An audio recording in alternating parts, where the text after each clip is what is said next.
We're getting ready. Hold on, don't do it yet. Hold on. Okay.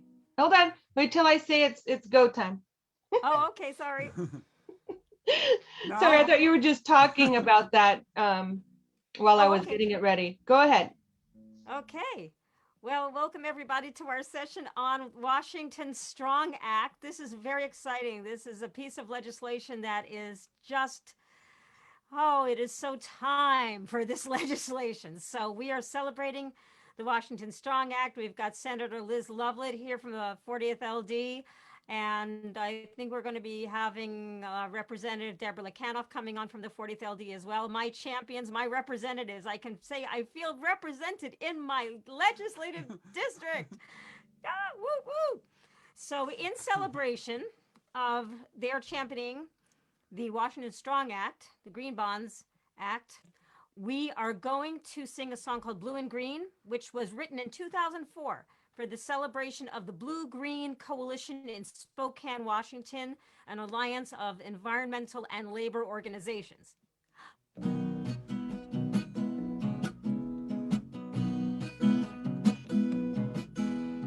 Green is for the grasses and the leaves that help us breathe.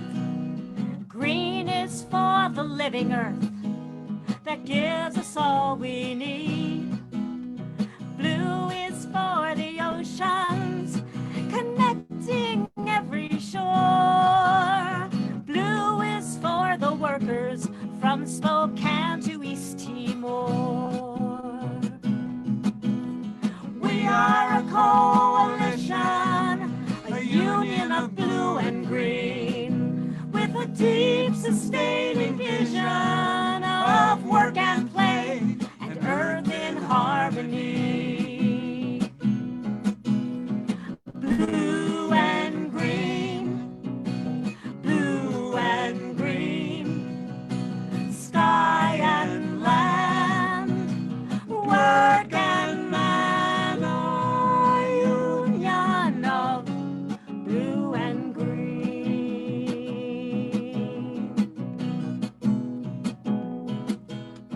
Blue and green together on the palette of our lives, blending for our children, our husbands and our wives.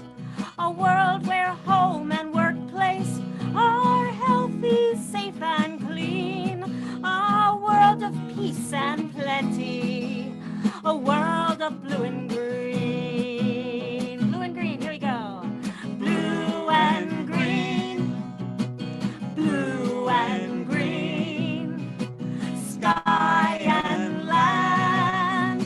Work and man. A union of blue and green. Oh.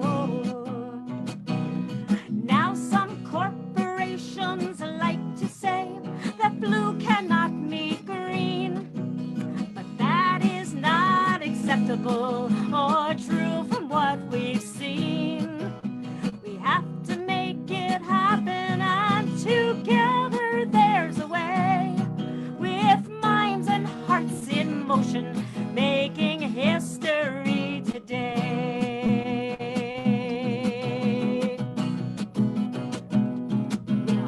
We are a coalition, a union of blue and green, with a deep sustaining vision of work and play and earth in harmony.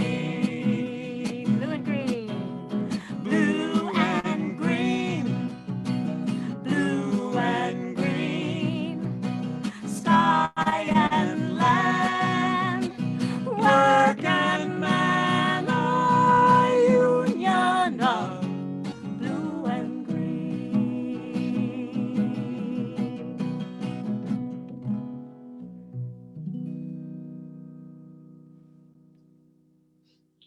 Woo! Thank you guys so much. Thank you so much. And now I would love to introduce Senator Liz Lovelett to talk with us about the Washington Strong Act. Well, thank you very much, and thank you for having me out here today to talk about this exciting piece of legislation that myself and Representative Lekanoff and Shoemake have been working on for the better part of this last year. So by way of introduction, I'm Senator Liz Lovelett. I represent the 40th District in Washington State, which includes the San Juan Islands and western portions of Skagit and Whatcom County. So I represent Mount Vernon, Burlington, Bellingham, Anacortes, which is my hometown. So I grew up on the Salish Sea, on the traditional lands of the Swinomish and Samish people, and the natural environment here is so gorgeous and such a huge part of our lives. We are a great outdoor enthusiast group here in the 40th District, and it really motivates me to do the work that I do.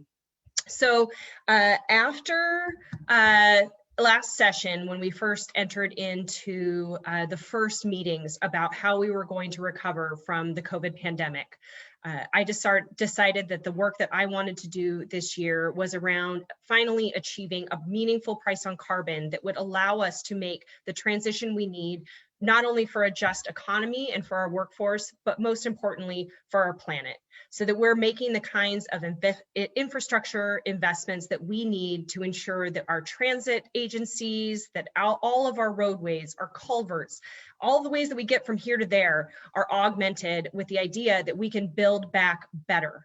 And that at a time right now when people are really hurting because there's such high levels of unemployment and poverty in our state, that we really needed to make sure to calibrate this policy so that it had the least amount of impact possible on low and middle income folks. So over the course of this year, we have stakeholdered for thousands of hours with everybody from our partners in the environmental justice movement to agriculture and timber folks, to people in the labor movement, to county commissioners and city officials from across Washington. And more importantly, with activism, like grassroots activism groups like yours.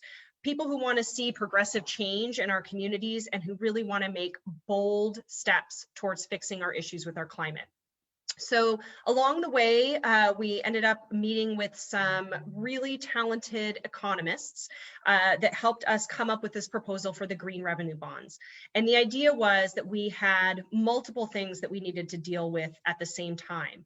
One, we have a climate crisis that we have been, it's long overdue for real dramatic investments, behavioral changes, all of the things in our world that kind of lend themselves, our food supply, all of these different pieces that are leading in this direction where we are failing to adapt to a changing climate. But also we had this dual crisis happening of having really desperate health impacts in frontline communities. That was underscored, especially with the COVID epidemic, where we were seeing higher proportions of COVID cases in farm worker communities and in communities of color. And so the idea was to harmonize these elements, this need for economic recovery, this need for bold climate action, together in one proposal that would allow us to make a lot of big steps at once. So we have put together a proposal. It's about to get a hearing this coming Thursday. So part of the reason why I'm here today is because I want to share an outlet for you to be good advocates in this space and be able to show your support for this proposition. So this Thursday, March 4th at 8 a.m., we are finally having our first hearing in the Senate Energy, Environment, Technology Committee, of which I'm the vice chair. So we're really excited. We're trying to show a whole lot of support. So far, 168 people have signed in wishing to show support, and we need to make that number grow and grow. So part of this is making sure that your grassroots activism is really getting your base fired up to be strong about this policy, to be Washington strong about this policy, so that we have the opportunity to continue to move it through the process. So the way that it works is we would do a price on $25 per metric ton of emissions. The Department of Ecology already has this data, and that's how we calibrate a lot of different programs in the state already in terms of air quality. So it goes on liquid transportation fuels and natural gas. And from there, the first proceeds go to pay for the bond repayment, And the rest of that money goes into these two accounts. One is in the transportation budget, basically, that's a greenhouse gas reduction account. And the other part is kind of adjacent to the general fund. And that's what we can use for things like wildfire mitigation and other natural adaptation strategies. So the idea with the bonding, though, is much like where we were coming out of the last recession, or even in deeper recessions like we saw around some of the wars that are, for me, my grandparents experienced, was this idea of really needing a recovery bond. We need robust financial tools right now to be able to make the scale of investments necessary in order to recover our economy and make sure that we're heading in the right direction, mitigating the effects of climate change. And because we know that the oil companies are quite likely to pass this cost on, we do appreciate that there are going to be some downstream effects of this. We assume that there will be some change to gas prices. However, because of that, and because of my team, Representative Lukianoff and Shoemake, and my deep dedication to making sure that this tax does not come out regressive, we are making sure that we have methods in place to help mitigate folks that are on the lower end of the economic spectrum. So we're trying to figure out how to calibrate this. The first idea was to be able to do a direct dividend to folks that went through the Working Families Tax Credit. There's some legal elements to that make it challenging, but we haven't totally ruled it out. One other option that's there regardless is helping people weatherize their homes, improve their indoor air quality with investments like windows and doors. There's already programs in Washington state, but they're pretty underutilized. And I would like to see all of our utilities being able to offer programs that help people improve their homes, lower their energy costs, and improve their indoor air quality. And where that's especially important are for our frontline communities that are near standing emitters and near places that are big transportation corridors like I-5 and the airport. We know that the health disparities in those communities are very deep, and lots of asthma and other respiratory conditions. And so we really want to make sure that those folks get some of the direct investments right off the bat to have the benefit of having lower energy costs to help make up for any changes that may happen in fuel prices. So, like I said, we've talked to as many people as we could possibly bring to the table, and a lot of groups that I think traditionally have not been at the table. And you know, the 40th district is an interesting one. It's a mostly rural district, although I do cover a big chunk of Bellingham. And so there's a lot of agriculture, there is some timber, and we're home to a couple of the refineries. So the way that we enact this is really important to me. I want to make sure that I can look the people in my community in the eye and say that I've done the best thing I could in order to insulate both our workforce from these changes and my community from these changes. But that is to say, these changes are exciting and awesome and long anticipated and long overdue. And these are all things that I think we can be really proud of. The idea that we can build our infrastructure better, the idea that we can remove culverts around the state and improve salmon habitat and restore our ecosystems all across the state is important. The way that we roll out electric and hydrogen infrastructure across Washington state is important. And I also really wanted to make sure that the way that we calibrated this policy really kept in mind the needs that are in rural communities, because I think that people across Washington state have often felt left behind, or that they weren't really visible in climate policy. Because when you live out in Eastern Washington, you got to drive a long ways to get to everything, and maybe an electric car isn't practical for you because you have to drive in the snow, or you're hauling horses, or you know, any other number of characteristics that occur because you live in the peninsula or you live in the eastern part of the state. So for that reason, I linked it to economic distress mapping, which really shows the landscape of areas in our state that are more impoverished. When you link that with that health disparities mapping, you find this incredible nexus that shows where we need to make investments first and prioritize those kinds of investments, increasing transit opportunities in rural areas as another example. And then of course, something that I think is really obvious to all of us, which is that now every year in the summer, we get to experience a wildfire season. Wildfires are the second biggest contributor to carbon emissions in the state, next to transportation. And it's incredibly important that we give the Department of Natural Resources and local jurisdictions across the state the resources they need to deal with forest health and to reforest the areas that have been devastated by these fires. So we found a lot of ways that we can make these investments that are really universally appealing to people. We can deploy broadband with this money. We can help upgrade water and sewer systems with this money. We can help set up different kinds of programs in lots of different areas to really help people across the state get the benefit of a program like this. So I could probably go on all day. I'm assuming that you guys maybe have some questions that you want to ask about the nuances of the policy. We did just get our proposed substitute back from the Code Revisor's office, so that's available for public review. We've been taking in lots of input from, again, our social justice partners and industrial folks wanting to really make sure that we calibrate this in a way that isn't punitive. We know that it failed at the ballot box twice. And so it's not enough for us to pass this through the legislature. It also has to pass through the people.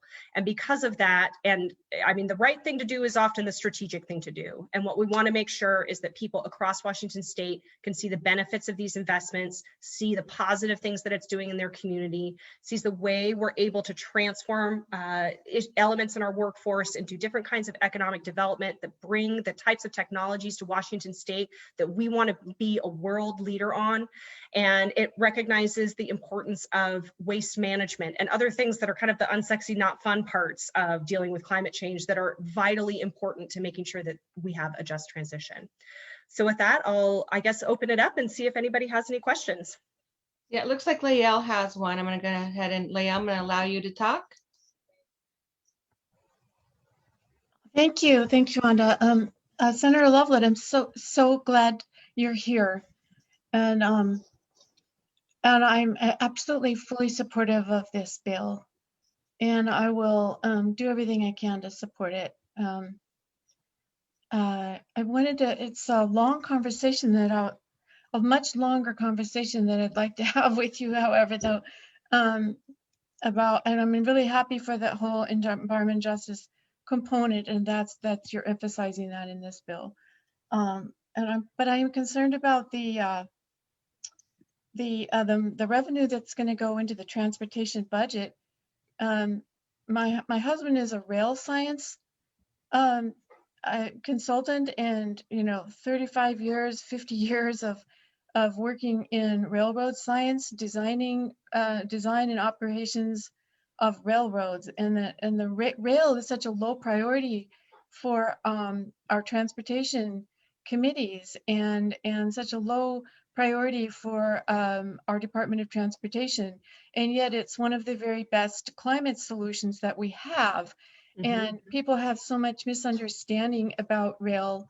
They're worried about the coal trains that they see, and well, why does that happen? And so the railroads have so much control over it. Well, actually, that's true. So part of the business model needs to change, but I really would love to have a conversation with you sometime more about it. I don't want to put you on the spot here, but but I am. But I mean, personally, climate change is such a huge thing that it's hard to make it personal. But I have grandchildren who are terrified, teenage grandchildren who are terrified. Well, what are you going to do about it? And so I'm doing everything I can, trying to give a voice to those who are pushing for to bring rail back to the table, and to help rural communities and intermediate communities between the big cities have connectivity and be able to accomplish the commerce that they need to do, and provide mobility justice, and not even to mention like jobs and economic recovery.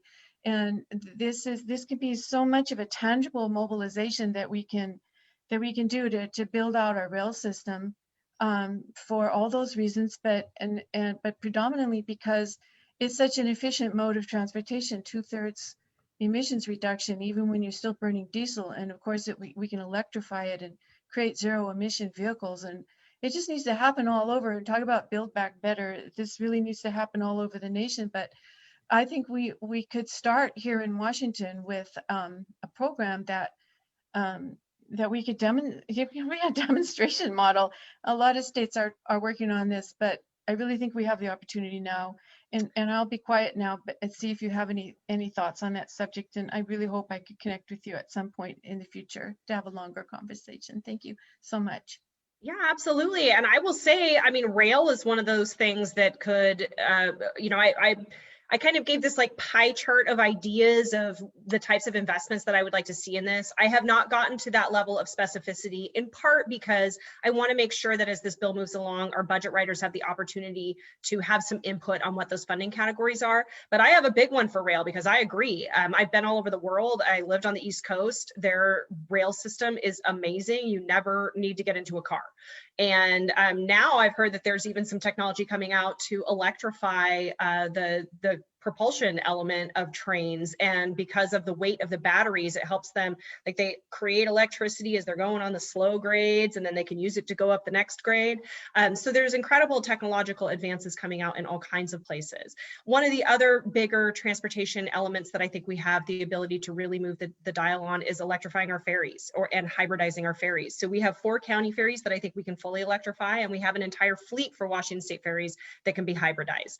And my hope would be that we could be producing renewable hydrogen right here in Washington State that can be the other half of the necessary transportation fuels in our ferry sector. I am now the chair of the Ferry Legislator Caucus for the Senate. I work with Representative Dave Paul in the House, and we've been putting a lot of attention on vessel capitalization for a lot of these reasons that you outlined in rail. But I totally agree. And we do have proof of concept. We have light rail in King County that is amazing and shows just how quickly you can get people from here to there, and how that build out is so incredibly important to people moving as quickly as possible without having to use diesel. And I did just hear back from Representative Lukianoff. She is still on the floor and then in transit. So I think we're not going to see her tonight. So I'll try to pinch hit and answer any questions that she would maybe normally do. Thank you. I'm sorry about that, but yeah, I'm sure she's pretty busy. We just never know this time of year because we only have so much time to get all these bills out, and the House and the Senate run different schedules. So like as of 8 p.m. yesterday, I had worked 28 out of 36 hours. And so I did get to sleep last night. That was good. So that's just this time of year. That's what it's like. Oh, totally understandable. Yeah, I've had to reschedule with my legislative representative this week as well. Sharon.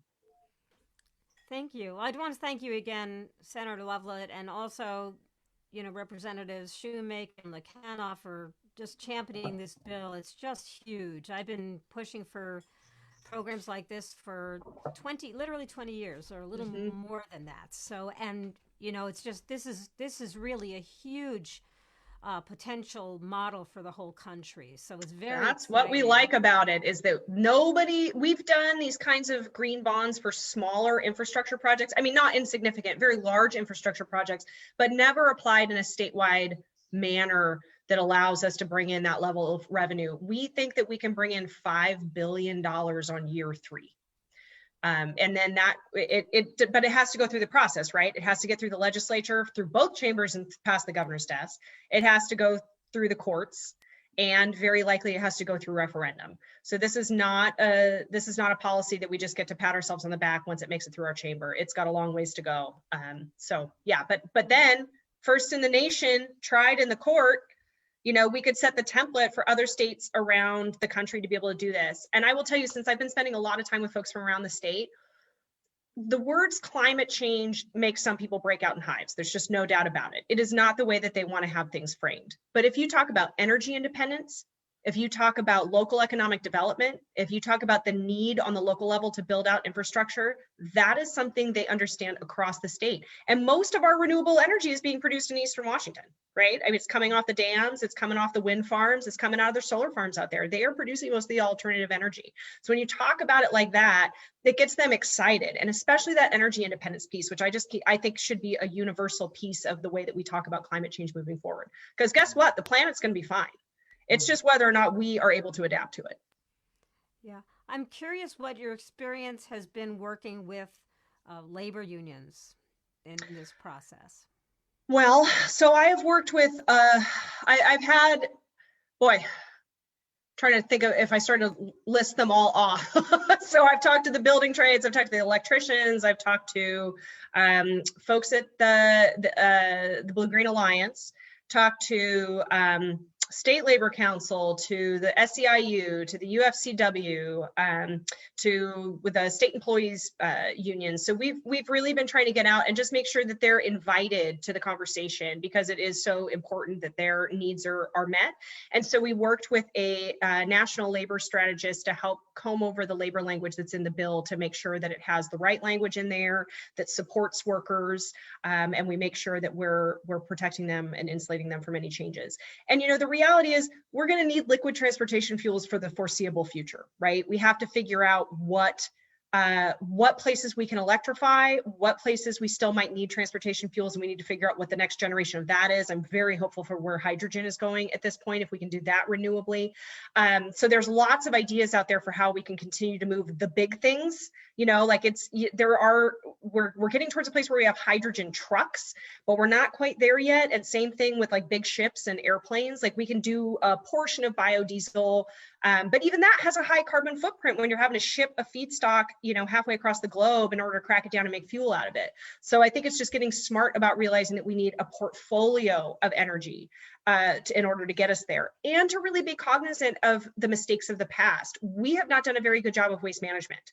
And when we look at something like batteries, where I'm all for electrification, but there is some, waste stream management issues with that. There's sourcing issues in terms of getting the minerals and metals that have to go into them.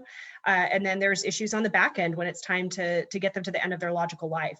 And so I've been really excited to work with my colleagues in the legislature around those kinds of issues. Last year, we were able to passed a bill successfully that had an extended producer responsibility for solar panels. So because now the first generation of solar panels are starting to finally come off people's roofs. And now what, right? Now we've got this thing, we don't want it going in the dump. We want to make sure that the whatever minerals and plastics and everything that can be recycled are being taken back out. And so I think we have to be that level of thoughtful with each new type of energy that we bring online, because the reality is there is not a single kind of energy out there that doesn't have a con on its list. And just acknowledging that, working to mitigate that, and being responsible for that cradle to grave sourcing for our products is going to be incredibly important moving forward. But what gets electricians excited? The idea of installing charging stations all across Washington State. What gets the building trades excited? The idea of having tons of infrastructure work around the state. I mean, the laborers, their union, they do a lot of like the curb gutter sidewalk projects. I mean, that gets them excited. It means jobs. And that's the way towards solid economic recovery, is you create jobs. Yeah, and there's a lot of potential to create a lot of jobs. I would love to see certain 150,000 is what we think. 150,000 jobs. Yeah. I would love to see certain kinds of jobs replaced in our state, that we wouldn't be dependent on things that are really, really damaging to people and the environment that supports our lives. So right. Well, just imagine our refineries were doing what was my total, I thought, like tin hat conspiracy fantasy a couple of years ago, and then I found out was a real thing. Harvesting ocean plastic, cracking it down, turning it into like liquid transportation fuels. I think that some of the future that we need to envision is how we reclaim all of the junk we've already made and turn it into its next iterative useful life. And there, you can make oil out of just about anything if you have the technology for it. And I would like to see our refineries being at the cutting edge of the R&D that's going to move us into the transportation fuels of the future. Well, I have another question for you. Okay. I think you may know that I'm a member of some of the caucuses in the Washington State Democrats, the Labor Caucus and the Environment and Climate Caucus. Now, a little over a year ago, we had the first ever joint meeting of those two caucuses, which was very exciting. It went really well. But for reasons beyond anybody's control, we have not yet had a second meeting. And we just had our first Labor Caucus meeting this morning, as a matter of fact, in the new year, and with our newly elected e-board. And we talked about getting that second meeting going, that joint Labor Caucus and Environment and Climate Caucus meeting going. And I encourage everybody to support the Washington Strong Act, and would maybe just, depending on timing and how things are moving along, have you come and speak to the caucuses. I think that would be wonderful. Oh, certainly. I mean, it's, I try to break my year into kind of two different distinctive sections when it comes to working with folks. One is the during session time, which by then, like, the bills are already in play.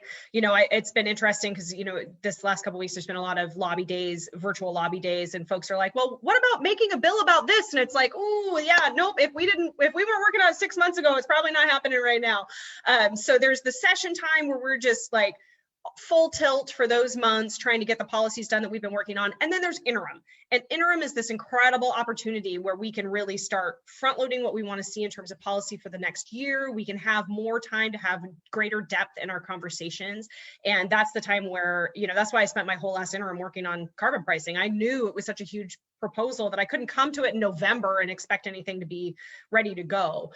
So I definitely encourage people to be good, strong advocates during the legislative session for the policies that are in front of us. And then let's spend time together in the interim talking about what policies we want to see moving forward. If nobody else has any questions, I do have another one. And I have I'll give you 10 more minutes. I only had it on my calendar till 6:30, but I'm loving where this is going, and you guys are such a great group. I just want to say thank you real quick before you go for pointing out that interim piece, and really that's the time for us to really kind of work on that. So thank you. Yeah, that's an important one because it's I mean, we have House of Origin cut off in 10 days. Which means every single policy that needs to come out of each chamber it has 10 days left to make it to the floor. And I tell you what, for those of you that might be watching some particular pieces of legislation that you're really attached to that are policy pieces, this is a hard year to pass bills. We cannot replicate in a virtual setting the camaraderie, the ability to have those short conversations that are what puts the bills together, the stakeholdering that happens, this ability to do a huddle with staff to work through a particular concern on a bill. It's really hard to replicate in this virtual setting. So it means that not only are we spending all this time, in our meetings and on the floor and in committee, but if we want to really have an opportunity to talk to one of our colleagues, we have to throw something on the schedule for after the end of our day. And we're doing that. I mean, I've been working all day. I'll work tomorrow. But it does make it a lot harder. And so a lot of bills, like I had a really great bill. It took me, I was 24 hours after the fact before I realized it had already died. And I just never got a hearing in Ways and Means. And I was like, oh no, that was a really good bill.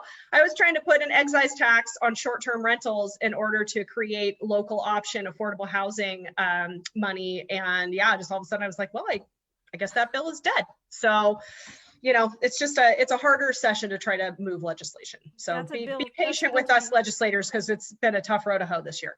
That's a bill to be resurrected, I think. Oh yes, no, that is coming back. And I will, again, back to the stakeholdering element, like that was one because Airbnb and Expedia hated it. And so they went out of their way to get rid of it, right?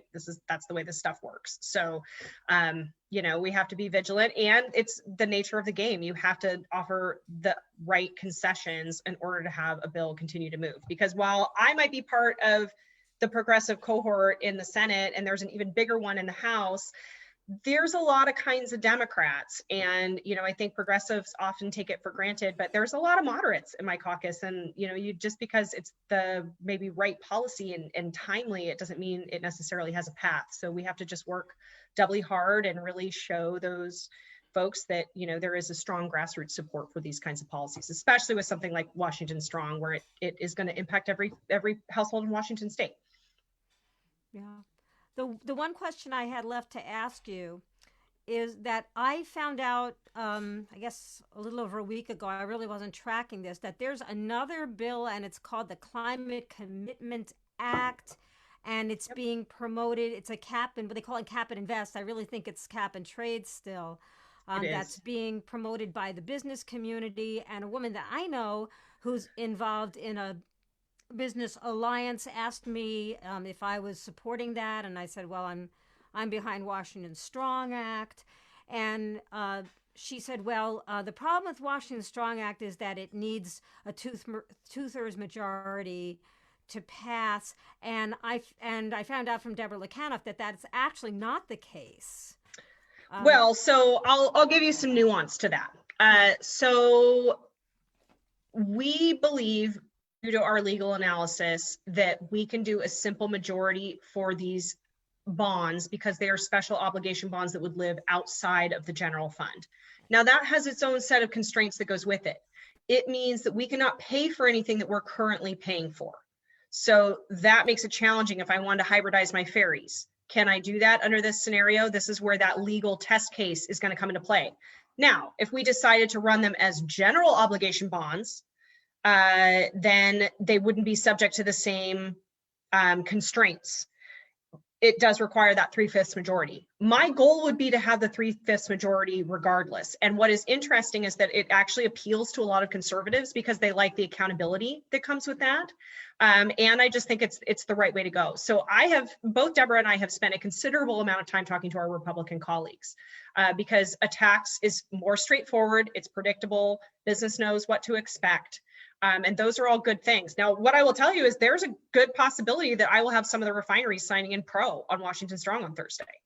I mean, that could very well happen. We've heard it in testimony in other committees. The thing to keep in mind is just because industry supports it doesn't necessarily mean it's evil. And also, as you guys know, the refineries put in $30 million into the opposition campaign on the last carbon tax initiative. And if they're a little happier with the bill, then maybe they won't. So, you know, there's the political realities of what it takes to get 25 votes in the Senate, 50 votes in the House, and across the governor's desk. There's just political realities to that. The other thing I will say is that the way that we tried to set up Washington Strong was we tried to give everybody most of what they were asking for and left basically one thing out.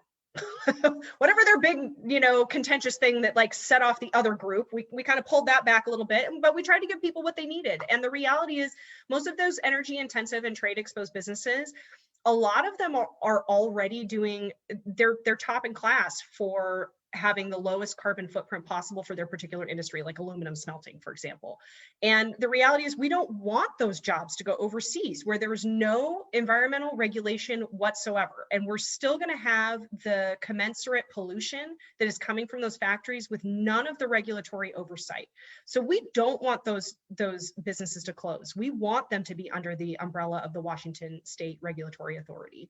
So there really is a fine line to walk on that. But, you know, like I said, we tried to, you know, ag is another community that is very contentious, you know, like agriculture is real mixed bag, right? There's lots of different kinds of farms out there. And again, they tend to be in more conservative areas of the state where they're not necessarily going to want to listen to, you know, the leftiest Democrat. I'm like one or two over from the furthest left in my caucus, you know. But the way I've approached it is, what do you need to see? Where do you see yourself in a policy like this? With the truckers, it was the offer of saying, well, what if we set up an account that allowed your folks to invest in whatever the next generation technology chassis is for your rig that's maybe a hydrogen electric you know, motor, because those things are like $250,000. And, you know, that was meaningful to them because for those guys, that's their whole livelihood, right? Like their whole livelihood is embodied in that one truck. And, you know, let's face it, we're all getting everything off a truck. The grocery stores are getting everything off a truck. Agriculture moves entirely with trucks. Every piece of paper you wrote on came here on a truck. So we have to be realistic about the on the ground kind of realities around the state. And I found that that's been really interesting how people are just really, when you say, what do you need? They'll tell you what you need. And that's the way we've been trying to approach this, is that I feel like, especially with environmentalism, and I've watched this unfold throughout my whole life. I started as a little kid. When I was 8 years old, this friend of mine, we were supposed to bring in a newspaper article into class. I would have been in second grade. And he brought in one that was about how styrofoam was causing a hole in the ozone layer. And so this would have been 1987. And so at that point, I think I boycotted McDonald's for a number of years, and you know, because they were still using styrofoam at that point. And you know, these are the kinds of things that you know, once you get inspired to action, once you figure out how to talk to people in a way that they can hear you and not villainize them for the things that they're doing, right? Because what I have found with people across the state is that they feel like they're already participating and being part of the solution. And so with agriculture and timber, it's giving them credit for that. They're sequestering carbon.